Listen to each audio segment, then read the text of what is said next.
கபீரின் இந்த வாக்கியத்தை ஒரு சொல்லாக புரிந்து கொள்ள முயற்சி செய். ஏனென்றால் கபீர் அதிகமாக பேசும் மனிதர் அல்லர். சொற்கள் குறைவு, ஆனால் ஆழம் அதிகம். ஆகவே ஒவ்வொரு சொல்லிலும் மூழ்க வேண்டும். பீவத் ராமரசலாகி குமாரி. முதல் சொல் பீவத், அதாவது குடித்தல். சத்தியத்தை அறிந்து கொள்ள வேண்டியதில்லை, சத்தியத்தை குடிக்க வேண்டும். உள்ளத்தின் ஆழத்திற்கு இறக்க வேண்டும். அறிவால் நிரப்புவதை அல்ல, அனுபவமாக உயிரில் இறங்குவதை தான் சத்தியம். ஏனெனில் சத்தியம் ஒரு கேள்வி அல்ல, அது தாகம். தாகம் நீரை குடித்தாலே அடங்கும். ஒரு தாகமானவருக்கு 1000 H2O விஞ்ஞானம் சொன்னாலும் அவர் சொல்வார், எனக்கு தண்ணீர் வேண்டும், அறிவு வேண்டாம். நீர் குடிக்க அறிவு தேவையில்லை. மனிதன், மிருகம், பறவை, மரம் யாருக்கும் நீரின் விஞ்ஞானம் தெரியாது. ஆனால் எல்லோரும் குடிக்கிறார்கள். அதனால்தான் அறிவும் அனுபவமும் வேறுபட்டவை. கபீர் சொல்கிறார், குடி. பீவத் ராமரஸ்லாகி குமாரி. கபீர், நானக், ஃபரீத், ரவிதாஸ், தாது இவர்கள் எல்லாரும் தார்க்கிக யாத்திரை செய்யவில்லை.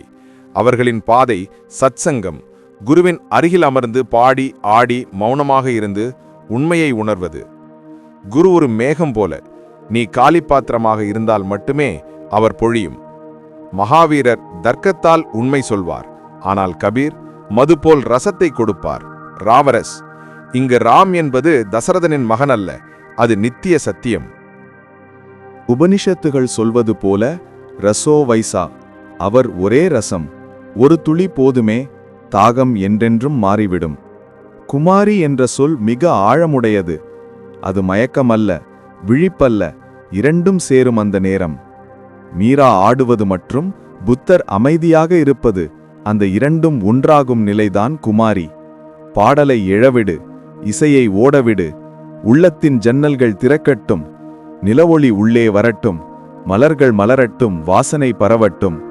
மீராவின் பாதம் சிறிது நின்றுவிடட்டும், கௌதமரின் நிலையான பாதமும் சிறிது தள்ளாட்டம் செய்யட்டும்.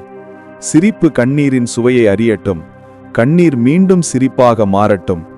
இரவு தனது ரகசியத்தை சொல்லட்டும், பூமி சிறிது உயரட்டும், வானம் சிறிது கீழே இறங்கட்டும். கோயிலில் மசூதியின் சப்தமும் மசூதியில் கோயில் மணியும் ஒழிக்கட்டும். குமாரி வரும்போது மதுஷாலை, மது, குடிப்பவர் அனைத்தும் மறைந்துவிடும். மீதமிருப்பது ராமரஸ் மட்டும். அந்த தருணம் மீரா விழிக்கும் நேரம், புத்தர் ஆடத் தொடங்கும் நேரம். அதுவே குமாரி. பீவத் ராமரஸ் லாகி குமாரி. இது பிடித்திருந்தால் லைக் செய்யவும், ஷேர் செய்யவும், எங்கள் சேனலை சப்ஸ்கிரைப் செய்ய மறக்காதீர்கள். உங்கள் ஒரு கிளிக் எங்களுக்கு பெரிய ஊக்கம்.